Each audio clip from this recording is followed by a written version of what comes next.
कलम कथा में आप सभी का एक बार फिर स्वागत है। हमारी कहानियों का सिलसिला जारी है। जैसा कि हमने पिछले अंक में आप सभी से निवेदन करा था कि हमारा अगला अंक बहुत विशेष होने वाला है, तो हम उसी विशेष अंक के साथ आपके सामने उपस्थित हैं। मौलिक लेखक प्रेमचंद जी की जयंती 31 जुलाई को है और हमने प्रयास किया है कि हम उनका स्मरण कुछ हमारी चर्चा के साथ में करते हैं। आइए हम उनके संबंध में कुछ चर्चा कर उनको स्मरण करते हैं। एक बार किसी ने कलम के इस सिपाही से पूछा, आप कैसे कागज और पेन से लिखते हैं? ठहाका लगाते हुए आप बोले, ऐसे कागज पर जनाब जिस पर पहले से कुछ न लिखा हो, और ऐसे पेन से जिसका निब न टूटा हो। फिर थोड़ा गंभीर होकर बोले, भाईजान, यह सब चौचले हम जैसे कलम के मजदूरों के लिए नहीं हैं। ये शब्द उन्हीं प्रेमचंद जी के हैं जिन्होंने अपनी कहानियों में आम आदमी की घुटन, चुभन और कसक को प्रतिबिंबित किया है।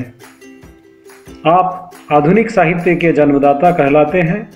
विख्यात उपन्यासकार शरद चंद्र चट्टोपाध्याय ने उन्हें उपन्यास सम्राट से संबोधित किया है। साहित्य जगत में कलम का सिपाही कहलाने वाले प्रेमचंद ने 300 से अधिक कहानियां लिखकर मनुष्य जीवन का सच्चा चित्र खींचा है। आपने अपनी कहानियों और उपन्यासों में यथार्थवादी चित्रण कर देशवासियों का दिल जीत लिया। मुंशी प्रेमचंद जी हिंदी के प्रथम सर्वोत्कृष्ट मौलिक लेखक माने जाते हैं। प्रेमचंद के पदार्पण के पूर्व हिंदी उपन्यास एक अविकसित कलिका की भांति अस्फुट, निष्पन्द और चेतनाहीन सा था, किंतु दिवाकर की प्रथम रश्मियों की भांति प्रेमचंद की पावन कला का पुनीत स्पर्श पाकर वह जाग उठा, खिल उठा और मुस्कुराने लगा।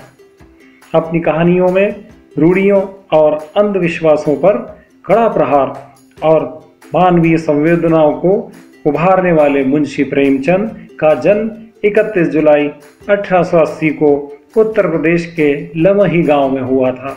अजायबलाल और आनंदी देवी के इस पुत्र का असली नाम धनपत राय था। मात्र 8 वर्ष की उम्र में ही उन्हें मातृ स्नेह से वंचित होना पड़ा।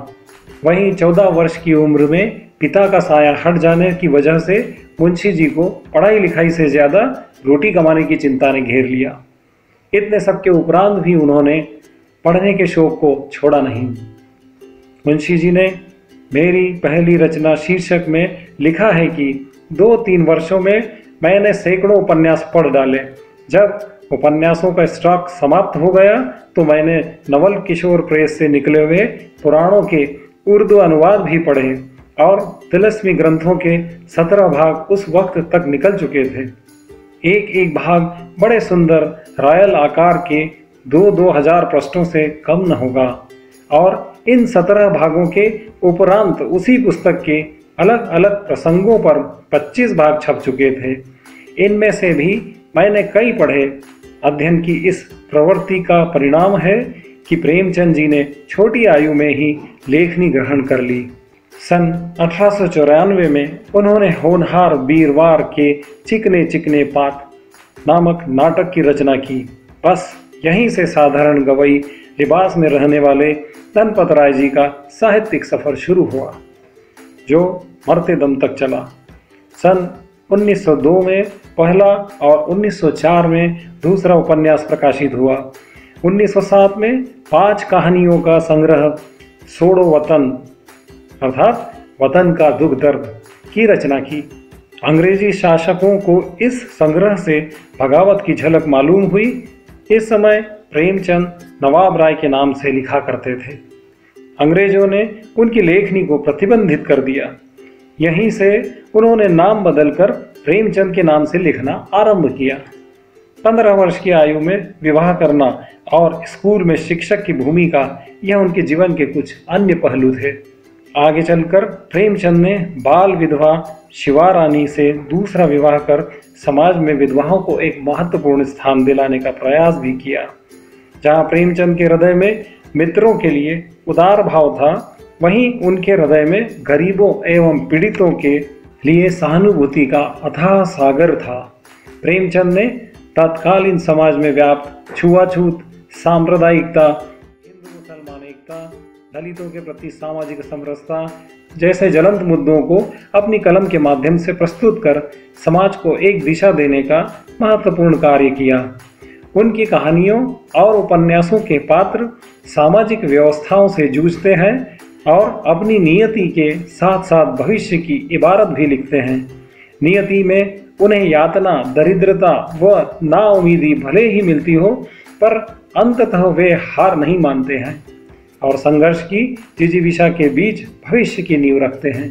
प्रेमचंद का सपना हर तरह की विषमता, सामाजिक कुरीतियों और सांप्रदायिक वैमनस्य से परे एक ऐसे राष्ट्र का निर्माण करना जिसमें समता सर्वोपरि हो।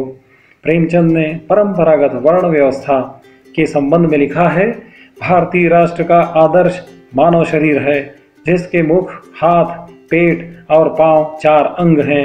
इनमें किसी भी अंग के अभाव में देह निर्जीव हो जाएगा। प्रेमचंद ने सांप्रदायिकता पर सख्ती से कलम चलाई। उन्होंने हिंदू मुस्लिम एकता को ही स्वराज्य का दर्जा दिया है। प्रेमचंद्र के राष्ट्र में दलितों के साथ स्त्रियां और किसान समान भाव से मौजूद हैं, जिनकी उन्नति के बिना भारत की उन्नति की कल्पना करना बेईमानी है। स्त्रियों के साथ समाज में हो रहे दोयम व्यवहार का प्रेमचंद ने कड़ा विरोध किया और अपनी रचनाओं में उसे स्वतंत्र व्यक्तित्व का दर्जा देते हुए विकास की धुरी बनाया। इसी तरह प्रेमचंद ने कृषक समुदाय को भारत की प्राणवायु बताया। कर्ज में डूबे किसान, उन पर होने वाले जुल्म, उनकी बद से बदतर होती गरीबी और किसानों की समस्या को किसी भी साहित्यकार ने उस तरह नहीं उठाया जिस तरह प्रेमचंद जी ने उठाया। प्रेमचंद का पूरा साहित्य ही दलित, स्त्री, किसान और मजदूरों की लड़ाई का साहित्य है, जिसमें समता, न्याय और सामाजिक परिवर्तन की घोषणा है। प्रेमचंद के पहले साहित्य मायावी भूल भुलैया में पड़ा स्वप्न लोक और विलासिता की सैर कर रहा था। ऐसे में प्रेमचंद ने साहित्य में जनमानस की पीड़ा को उभारा। प्रेमचंद के विचार आज भी प्रासंगिक हैं। उनकी रचनाओं के पात्र आज भी समाज में कहीं न कहीं जिंदा हैं। देश में आज भी वही समस्याएं बाहें फैलाए खड़ी हैं जिन्हें प्रेमचंद ने लगभग 85 वर्षों पहले अपने साहित्य के माध्यम से जनमानस तक पहुंचाया था। आज भी राष्ट्र, चाहे वह जातिवाद या सांप्रदायिकता का जहर हो, चाहे किसानों की समस्या हो या फिर नारी की पीड़ा हो, और चाहे सामाजिक भेदभाव हो, इन सभी समस्याओं से जूझता हुआ दिखाई दे रहा है। इन सभी समस्याओं पर मुंशी जी ने दशकों पहले अपने साहित्य के माध्यम से चेताया था। मुंशी जी ने किसानों की समस्याओं को अपने प्रेमाश्रय उपन्यास के माध्यम से बहुत ही सहज ढंग से प्रस्तुत किया है, जो आज भी प्रासंगिक है। उपन्यास में मुंशी प्रेमचंद ने किसान जमींदारों के संबंधों का चित्रण करते हुए एक जमींदार परिवार की कहानी प्रस्तुत की है। इस उपन्यास का मुख्य पात्र ज्ञानशंकर है। वह अपने चाचा प्रभाशंकर के साथ रहता है। ज्ञानशंकर का बड़ा भाई प्रेमशंकर उच्च शिक्षा के लिए अमेरिका चला जाता है। ज्ञानशंकर स्वार्थी, कूटनीतिज्ञ एवं क्रूर व्यक्ति है। वह अपने चाचा और किसानों की अन्यायपूर्ण तरीकों से जमीन और रकम हड़पना चाहता है। प्रभाशंकर किसानों के साथ सहानुभूति एवं भाईचारे का व्यवहार करते हैं, जबकि ज्ञानशंकर नई पीढ़ी के अत्याचारी जमींदारों का प्रतिनिधित्व करते हैं। ज्ञानशंकर का बड़ा भाई किसानों की सेवा के लिए प्रेमाश्रय स्थापित करते हैं। वहीं ज्ञानशंकर का पुत्र मायाशंकर अपने सारे अधिकार किसानों की सेवा में समर्पित कर देते हैं।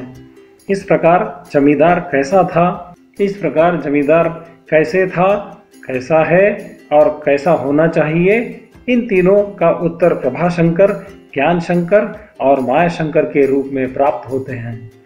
इसी तरह निर्मला उपन्यास में दहेज प्रथा एवं बेमेल विवाह की समस्याओं पर प्रकाश डालकर समाज में महिलाओं की स्थिति का उल्लेख किया है। उपन्यास आज भी अपनी प्रासंगिकता बनाए हुए है।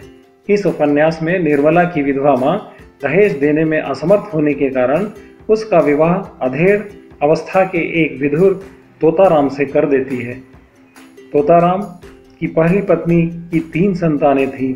उनका सबसे बड़ा लड़का निर्मला की ही आयु का था। तोताराम निर्मला और बड़े पुत्र के संबंधों को संदेह की दृष्टि से देखता है।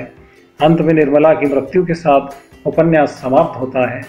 पूरा उपन्यास नारी की सामाजिक स्थिति का बहुत सटीक प्रस्तुति करता है। यह आदि से अंत तक यथार्थवादी प्रस्तुति है, जो कि आज भी पूर्ण रूप से प्रासंगिक है।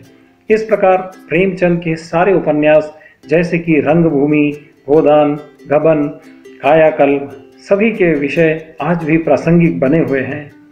अपने उपन्यासों में इतने मार्मिक और कठिन विषय उठाने वाले प्रेमचंद जी बहुत ही सरल एवं सादगीपूर्ण जीवन यापन करते थे। वे दिखावटी तामझाम से दूर रहते थे। प्रेमचंद ने साहित्य को सच्चाई के धरातल पर उतारा। वे सांप्रदायिकता, भ्रष्टाचार, जमींदारी, कर्जखोरी, गरीबी, नारी समस्याओं पर आजन्म लिखते रहे।